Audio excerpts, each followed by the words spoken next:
할렐루야. 아멘. 목사는 하나님의 말씀을 가지고 설교를 통하여 여러분의 영혼의 양식을 먹이고 있습니다. 오늘은 여러분에게 세 가지 사실을 먹이고자 합니다. 첫째는 여러분은 자유하다는 사실입니다. 여러분은 죄에서 자유함을 받았고, 율법에서 자유함을 받았고, 죽음에서 자유함을 받은 존재가 됐습니다. 예수 그리스도께서 이 땅에 오신 이유가 우리를 자유하게 하려고 오셨습니다. 그러므로 여러분은 자유인입니다. 자유인이기 때문에 죄나 율법이나 그런 죽음의 두려움에 매여있지 마십시오. 죄가 여러분을 주장하지 못합니다. 율법이 여러분을 주장하지 못합니다. 이러다가 죽겠다 공포가 있지만 죽음이 우리를 이기지 못합니다. 왜? 우리는 죄와 율법과 죽음에서 자유함을 얻었거든요. 자유인이에요. 첫째는 그것이 그리스도께서 이 땅에 오셔서 죽으신 첫째 이유입니다. 우리는 죄에 매여있고 율법에 매여있고 죽음에 매여있는 종들이었거든요. 마귀의 종들이었거든요. 그런데 이제는 자유인입니다, 여러분. 예. 그런데도 자유인이 됐다는 사실을 알지 못하고 마귀의 종이 되어서 죄에 눌리고 율법에 눌리고 그렇게 살아가는 사람이 많아요. 그래서 마음껏 여러분은 자유인이라고 외치는 것, 이것이 이제 우리를 먹이는 거죠. 어떤 사람들은 꼴을 받아들이고 어떤 사람은 안 받아들이겠지만 이 꼴을 열심히 먹으십시오. 여러분은 자유인이야. 어떤 죄도 여러분을 주장하지 못해. 이거 내가 죄지었다. 아이고 내가 죄지었어. 어떡할까. 이런 생각 하지 말라는 거예요. 두 번째로 여러분이 먹어야 될 꼴이 뭐냐 하면 여러분은 죽었다는 사실이에요. 좀 모순되는 것 같죠. 그러나 그리스도께서 이 땅에 오셨을 때 여러분을 자유하기 위해서만 오신 건 아니에요. 첫째는 자유인을 만들어 놓고 둘째는 죽이는 거예요. 여러분은 죽었다는 사실을 아셔야 됩니다. 죽은 자들이 뭐 이렇게 뭐 살아가지고 존심이 어쩌고 만심이 어쩌고 뭐 체면이 어쩌고 뭐 인생이 어쩌고 비교가 어쩌고 그럽니까? 죽은 자들이. 여러분은 죽었다는 사실. 저는 여러분이 죽었다고 보기 때문에 별로 걱정이 안 됩니다. 죽은 자들이 뭐 어떡하지? 죽은 자들이 뭐 감정 표현하고 뭐 웃긴다는 얘기죠. 할렐루야. 두 번째 사실은 여러분은 죽었다는 사실. 언제 죽었어요? 그리스도가 십자가에 못 박힐 때 나도 같이 죽은 거예요. 그 사실을 여러분의 영혼에게 먹이는 겁니다. 죽은 자들입니다. 꼭 기억하시기 바랍니다. 아니 내가 이거 무슨 율법을 지켜야 되지 않느냐, 계명을 지켜야 되지 않느냐, 내가 또 죄를 지었네. 그것이 막 나를 괴롭힐 때는 나는 자유인이라는 걸 기억하시고 뻔뻔스러울 정도로 자유인이어야 합니다. 양심적으로 유교적으로 막 할 필요가 없어요. 그리스도의 자유는 그런 게 아니에요. 두 번째로 내 성질이 살아가지고 내 인생을 내가 한번 해보겠다든지 또는 나의 성공과 출세를 위해서 살겠다든지 막 내가 막 최고가 되거들랑 내가 죽었다는 사실을 기억해야 돼요. 나는 죽은 자다. 나는 죽었구나. 죽은 자가 뭘 해요? 죽은 자가 죽었다는 사실을 기억하셔야 됩니다. 나는 죽었기 때문에 내가 아무리 이 땅에서 이런저런 일을 나를 위해 하면서 살아도 결국은 내 것이 되지가 않습니다. 왜? 나는 죽었기 때문에. 나는 죽었기 때문에 내가 이 세상에서 여러 가지 이루는 것들, 이루놓은 것들 다 내 것이 아니에요. 결국은. 그럼 세 번째 뭐냐? 나는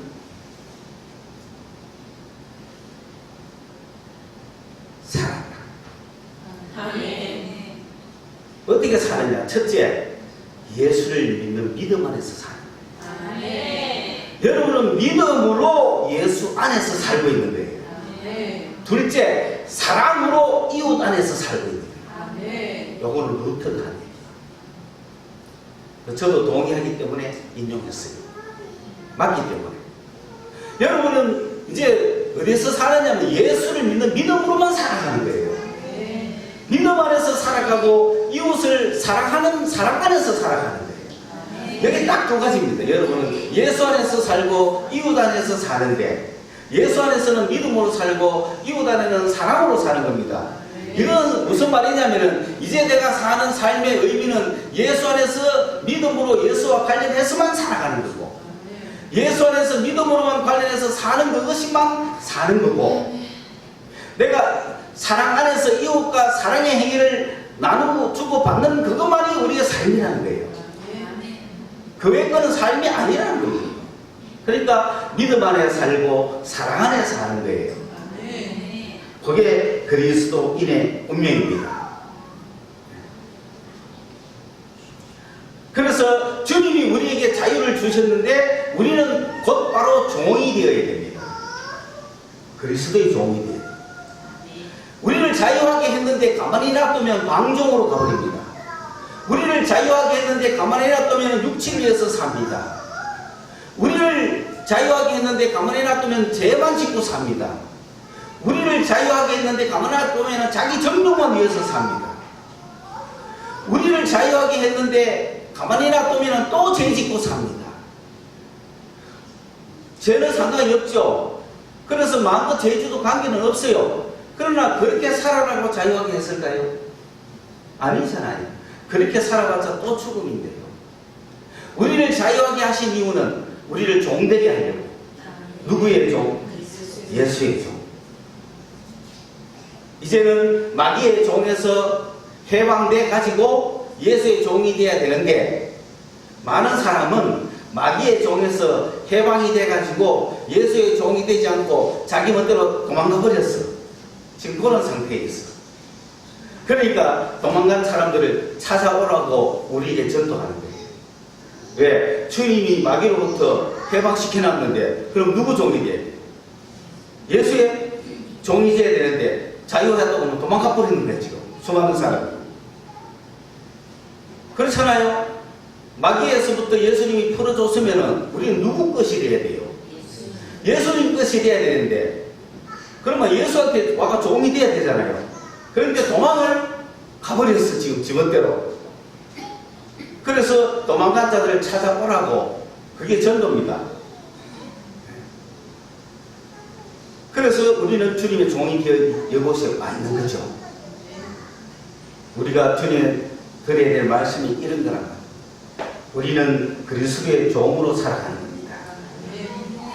그리스도의 종 되면 기분 나쁩니까? 그리스도의 종 되면 그렇게 행복하고 그렇게 좋을 수가 없습니다. 여러분도 들어봤을 이야기 중에 하나가 뭡니까? 그 유대 사회에, 그 로마 시대에, 로마는 주종관계잖아요. 주인이 있고 평생 노예가 있고 종이 있잖아요. 집에서 섬기는. 그런데 그 주인이 예수를 믿으니까 복음을 알게 되고, 그래서 자기의 삶을 바꿉니다. 바꾸다 보니 같은 형제 자매인데 어떻게 종으로 살게 할 수 있겠냐. 그래서 종을 다 해방시켜 줬습니다. 자유인이 되어라. 이제는 내 종이 아니다. 자유인이 되어라. 그래서 나가서 마음껏 살아라. 힘든 거죠. 그러면은 이 주인은 대저택을, 대농장을 운영하지 못하겠죠. 유지하지 못하겠죠. 그러나 행복합니다. 예수를 믿기 때문에. 자기도 예수의 종이 되기 때문에. 그래서 자기의 종들도 다 해방을 시키는데, 다 빈손으로 들고 나가면은 살 길이 없으니까 우리 집에서 네가 모은 것 중에서 네가 나가서 살만한 좋은 물건들을 하나씩 가져가라. 그래서 주인의 은혜에 감사하고, 해방시켜 준 것만 해도 감사한데, 자유를 준 것만 해도 감사한데, 또 거기서 살 수 있는 물건까지 가라고 하니까 이 주인의 자유로움이 얼마나 큽니까? 그런데 그들이 물건을 하나씩 가지고 나가서 자유를 누리면 좋겠는데 사실 또 다른 사람한테 팔려갈 가능성도 많잖아요. 근데 한 여종은 마지막으로 남았는데, 그래 너는 무엇을 할래? 어느 것을 가져갈래? 하니까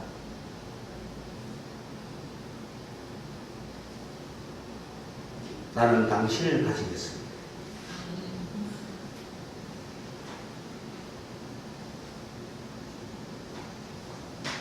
그래 그 집에 계속 사는 거예요.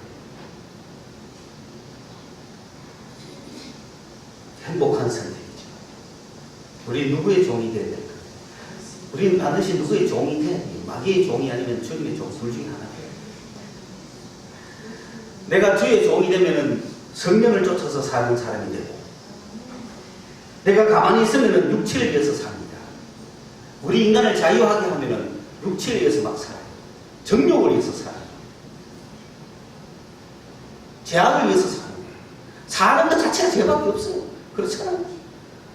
인간의 육체는 죄짓기 위해서 태어났는지도 몰라요. 이게 심플 네이처죠. 죄성입니다. 가만히 두고서 인간 가만히 두면 죄짓는다고요. 그 인간을 그 옛날 육체에서 주님이 새 사람을 만들어가지고 우리 안에 성령을 주시다. 내가 이제 성령을 쫓아가면은 죄를 안 질 수 있어요.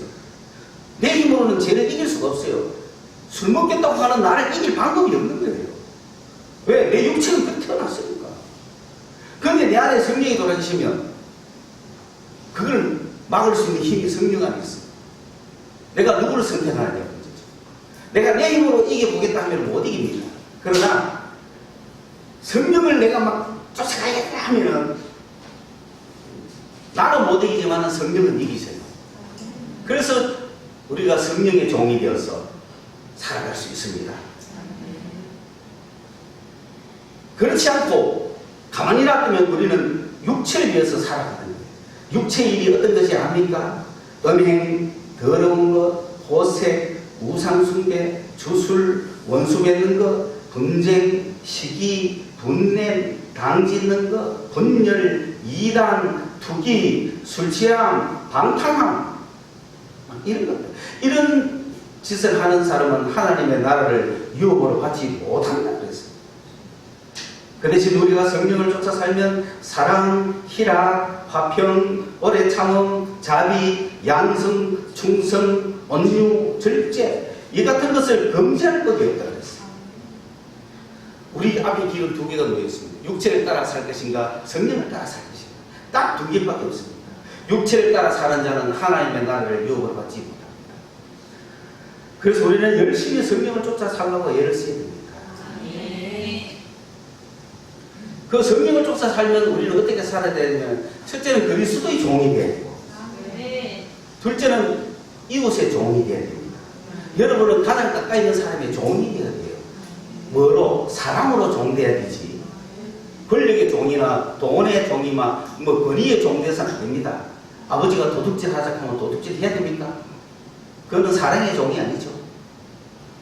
사랑으로 서로 종노릇 해라. 사랑으로 행해야 되는 거라면 종노릇 해라는 거예요. 이웃에 대해서.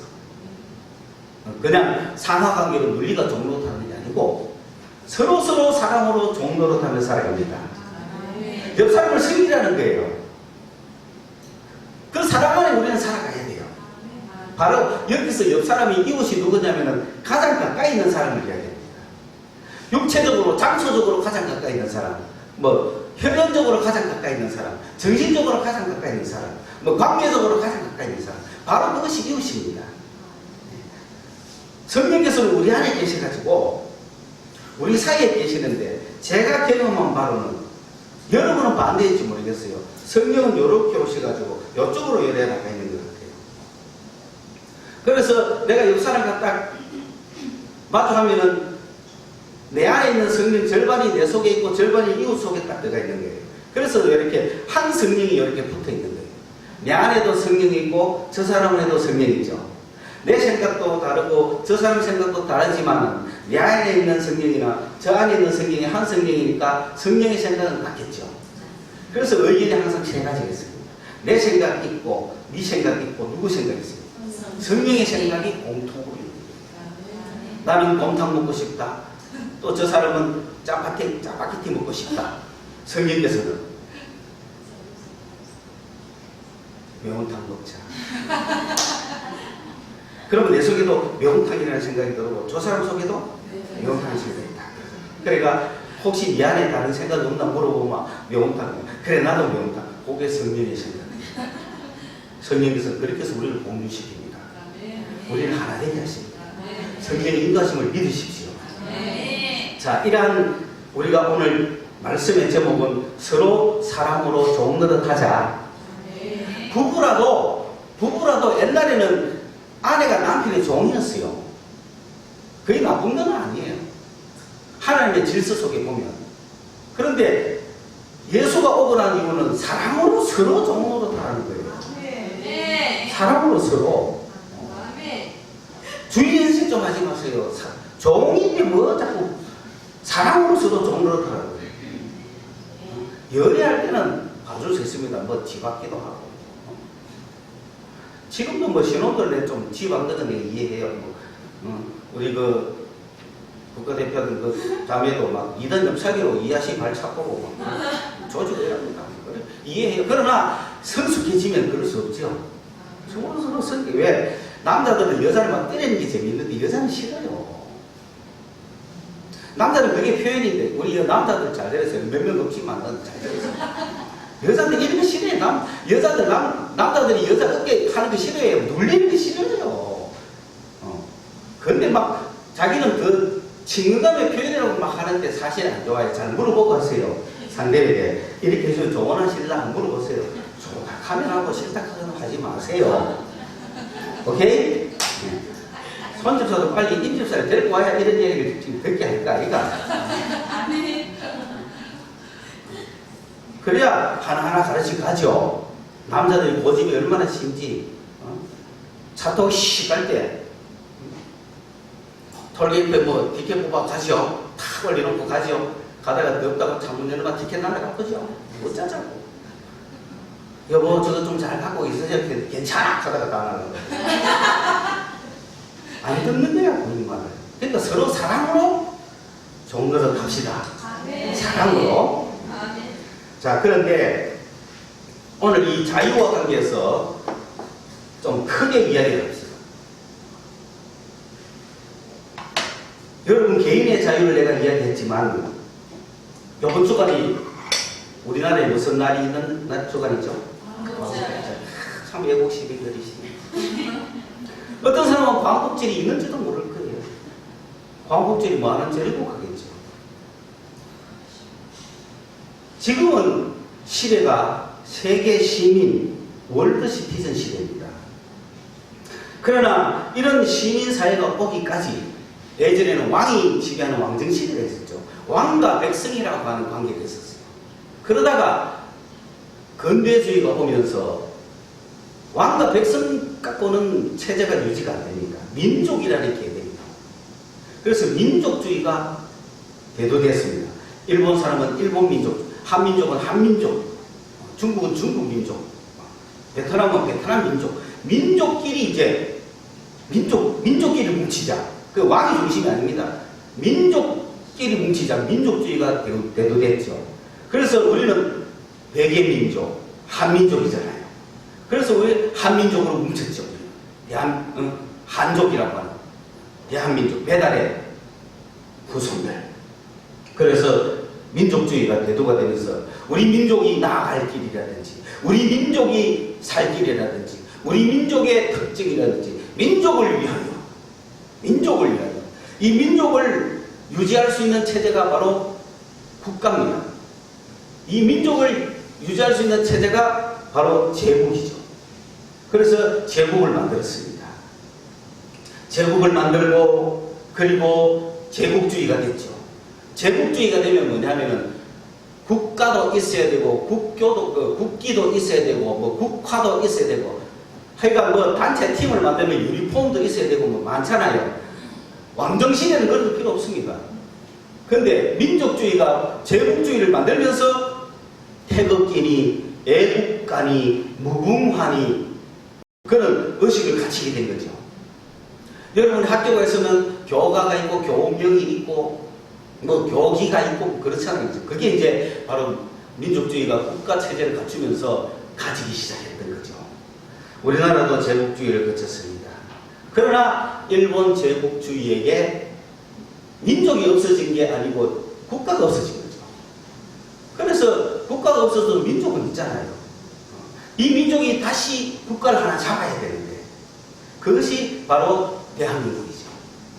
이 대한민국을 구성해서 지금은 대한민국이라는 국가를 이제 만들어가 이 민족이 대한민국이라는 국가를 만들어가 국가를 발전시켜 온 거야.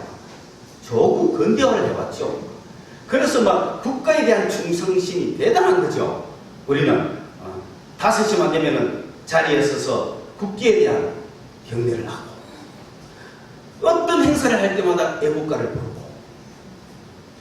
순국선열에 대한 묵념을 하고 우리의 모든 운명은 국가와 함께 했죠. 우리 민족의 운명은 국가와 함께 했던 거랍니다.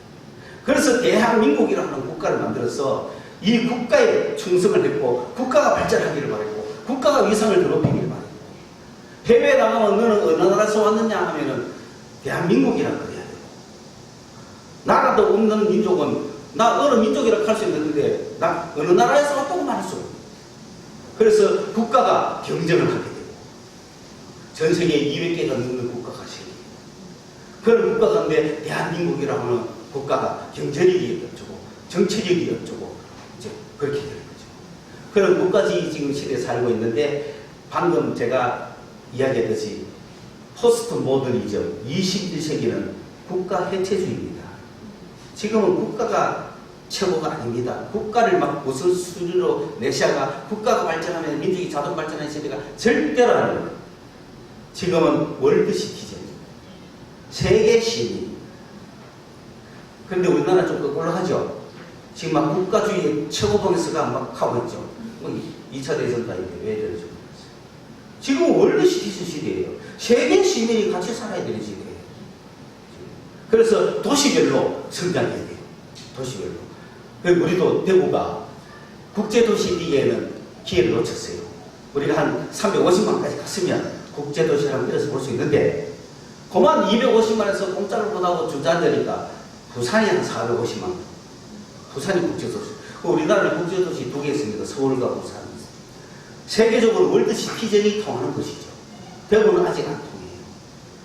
그래서 앞으로 대구가 월드 시티즌에 도시가 되지는 못하더라도 부산과 연계해서 부산권 안에서 정신적으로나마 더 월드 시티즌의 위상을 가져야 되는 게 우리의 목표가 아닐까.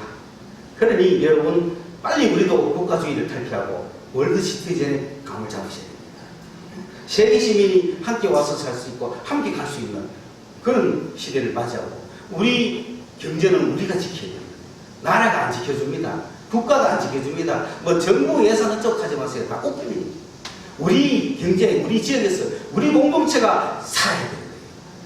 실력을 발휘하고 창의를 발휘하고 창조적으로 능동적으로 리더자들이 나서서 그룹별로 살아야 되는 시대다.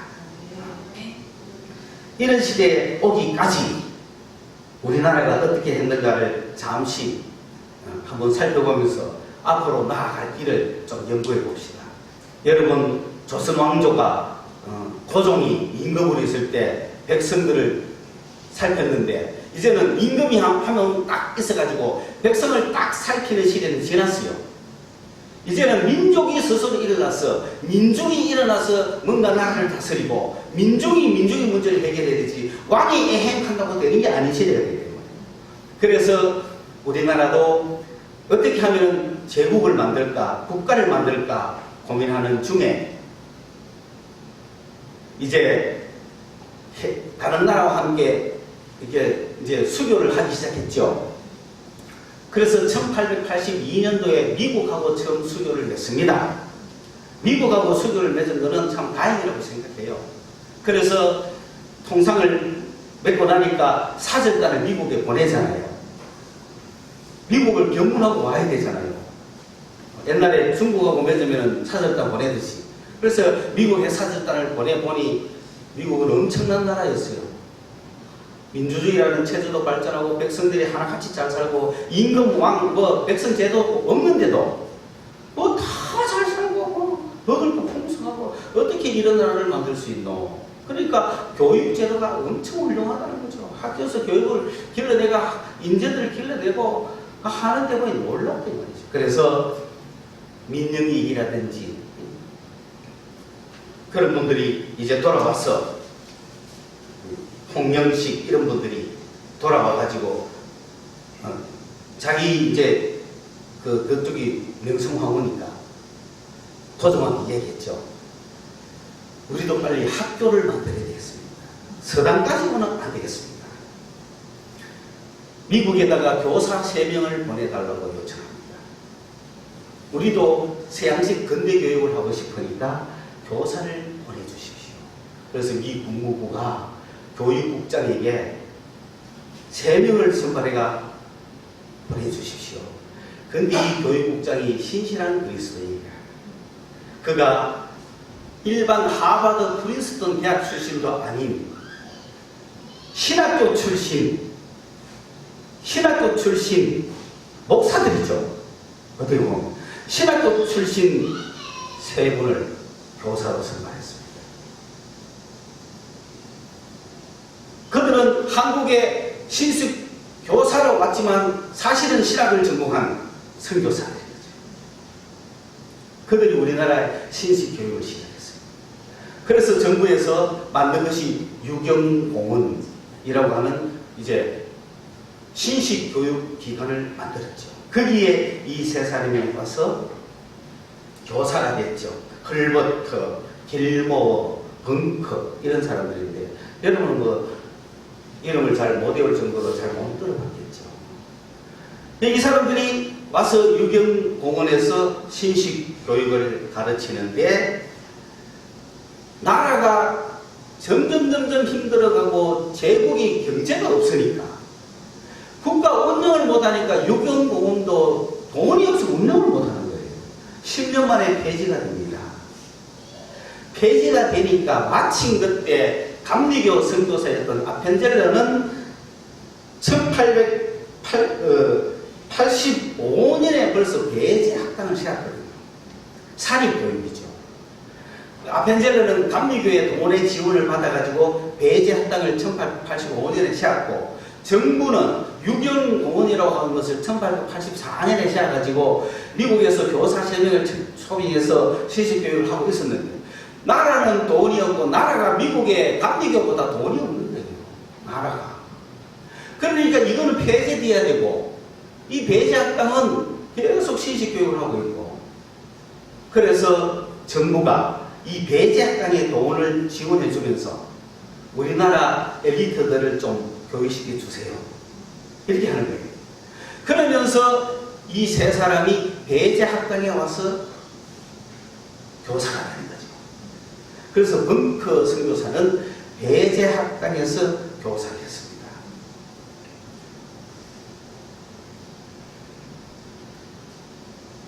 그러다 보니까 1886년에 서재필 박사가 배제학당의 선생이 되고 거기에 영어를 배우려고 입학했던 이승만 학생이 3개월 만에 영어 선생이 되고 배제학당에는 한국인 교사 서재필, 이승만 이런 분들이 있고 외국인 선교사들이 교사로 한국에서 최고 가는 신식교육기관. 여기서 배출돼 나온 사람은 관직에 들어가서 막 하여간 관가에 가서 일하고 온갖 지식 산업에는 다 이들 출신들이 맞이하게 되니까 머리 있고 출세하겠다는 사람은 다 배제학당으로 올려가는 거죠. 그러니 거기에서는 기독교를 가르치죠. 성경을 가르치죠. 과학을 가르치죠. 민주주의를 가르치죠. 사상을 가르치죠. 이러니까 막 개화가 된 거죠. 개화가 되다 보니 이들은 우리나라는 어떻게 해야 될고 빨리 우리나라도 왕정을 없애고 제국주의로 가야겠다. 우리나라도 개방을 해야겠다. 그래서 전하하야하십시오 이런 거죠. 우리나라도 이쁜 군주자가 만듭시다. 그러면서 막 민중들이 동원돼가지고 만민공동회가 돼가 연설을 하는 거예요. 왜 우리가 민주주의를 해야 되는지, 왜 우리가 왕정을 폐지하고 법을 만들어야 되는지. 그러니 막 서울 장안이 매일 들끓고 세종로 앞에 거기서 연일 집회를 하고 이승만이 최고 인기 있는 연설가가 되고, 그러니 이들이 배제학당 출신들이잖아요. 거기다 서재필은 독립협회를 만들어서 독립신문을 발간하고 거기다가 독립문도 막 만들었잖아요. 이렇게 해서 YMCA도 거기서 나오고 YWCA도 거기서 나오고 우리나라가 시작이 그래 된 거예요. 놀랍게도 우리나라 개학기는 선교사와 함께 시작했다. 그런 게 우리나라입니다. 그러면서 이제 이 나라가 막 개화가 서서히 되기 시작을 하는데, 거기에서 이 사람들이 어떻게 됐습니까? 상감이 볼 때는 역적들이잖아요. 그래서 다 가두어라. 한성 감옥에 다 가두었습니다. 그 지도자들 40여 명이 한성 감옥에 다 갇혔을 때, 그거 다 배제 출신들이잖아요. 독립협회 출신들이잖아요. 그러니 거기에 면회를 누가 가겠습니까? 벙커가 가죠. 가서 성경 넣어주고 책 넣어주고, 이승만은 요청했어요. 성경과 영어 대사전을 좀 주세요. 그래서 그 한성 감옥이 우리나라 엘리트 학교가 됐습니다. 거기서 첫째 공부를 하기 시작합니다.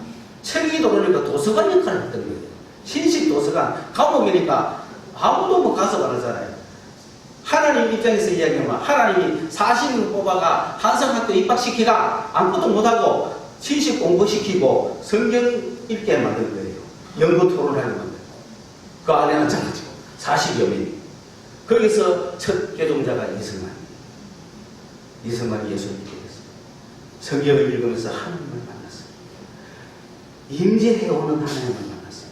자기 앞에 임해오신 하나님을 이승만은 만났어요. 그 이승만 일기에 다 나옵니다. 그거 미국에서 비밀 해제된 지 얼마 안 됩니다. 그게 다 쓰여 있습니다. 이승만이 만나고 너무 좋아. 예수 천국을 만나니 너무 좋아. 그래서 이승만이 그 안에 있는 40명인데 다 전도합니다. 그래서 그들이 예수 믿고 성경 읽고 그 한성 감옥이 기도처가 됐습니다. 기도하는 거에 40명이 전부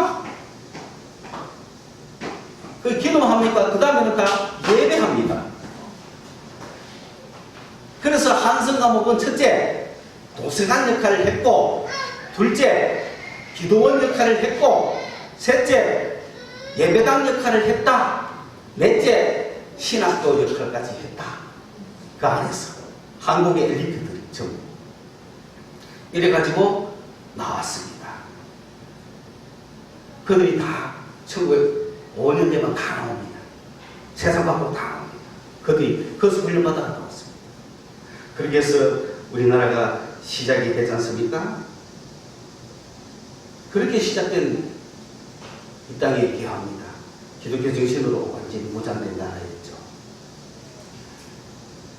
그러면서 이제 여기서부터 오늘의 메시지가 들어가는데, 보세요. 그런 나라를 보면서, 그러면 우리나라에 이제 국기는 뭐죠? 태극기죠. 태극기를 이렇게 배로 만들어가지고, 뭐 이렇게 태극만이 아니라 배도만 만들어가 태극기를 하나 만들고, 뭐 이렇게 깃발 들고 입장해야 되잖아요. 지금도 뭐 올림픽 가면 이거 들고 입장하잖아요. 우리나라라는 뜻이죠. 그 다음에 국화는 뭐죠? 무궁화죠. 무궁화 하면 대한민국. 그 다음에 국가는 뭐죠? 애국가죠. 우리나라 애국가를 작사를 누가 했어요? 윤치호 선생님. 그 다음에 우리나라 최초로 애국가를 어디서 불렀는지, 누가 불렀는지 아십니까? 그 윤치호가 작사한 애국가 가사에 곡조가 있어요, 없어요? 원래 없잖아요. 그 그간도 누구 보고 작곡이라 할 수도 없잖아요. 그런데 이제 의식을 하기 위해서는 뭔가 불러야 되잖아요. 서재필을 비롯한 독립협회 사람들이 우리도 독립의 정신을 고취하기 위해서 서대문 쪽에 독립문을 만들었잖아요. 독립문을 만드는 정초식에 의식을 진행해야 될 거 아니에요. 그런데 국기도 끌어놨겠죠. 근데 국가를 불러야 되잖아요. 그럼 국가를 불러야 되는데 부를 노래가 없잖아요. 가사는 있는데. 그래서 벙커 선교사가 최초로 우리나라 애국가를 불렀어요. 어떻게 불렀는지 아십니까?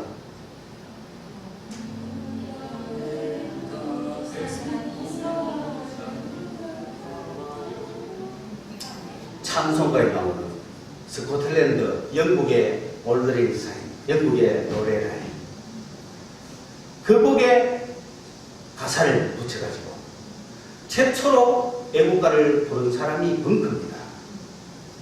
동해물과 백두산이 마르고 닳도록 하나님이 보호하사 우리나라 만세. 무궁화 삼천리 화려한 강산 대한 사람 대한으로 기리고 조나세. 우리 박옥산 집사님이 다 따라 불렀습니다. 여러분은 이 감격을 모를 거예요. 다른 어떤 내용에도 반응하지 않던 우리 박옥산 집사님. 동해물과 끝까지. 아마 4절까지 다 알고 계실지도 몰라요. 왜? 옛날에는 불렀거든요. 알지. 교회에서 예배 시간에도 불렀으니까. 예배 시간에도 태극기를 앞에 놓고 애국가를 불렀던 게 우리나라 교회입니다. 우리나라 예배입니다. 다른 세상 어떤 곳에서 아니에요. 예배당에 교회에 예배하러 오면 앞에 태극기 있습니다. 설교 끝나고 나가기 전에 다 같이 일어나서 요즘은 주기도송 하지만은 그 시간에 우리는 동해물가를 불렀어요. 다 같이 일어나서 애국가 제창했어요. 동해물과 백두산을 부르구나. 그 이전에는 동해물과 백두산을 가고. 그래서 동해물과 이거는 누가 만들었어요? 아리태 선생님이 한참 후에 만들었죠. 그죠? 자, 그래서 이 벙커 선교사님이 어떤 분이냐?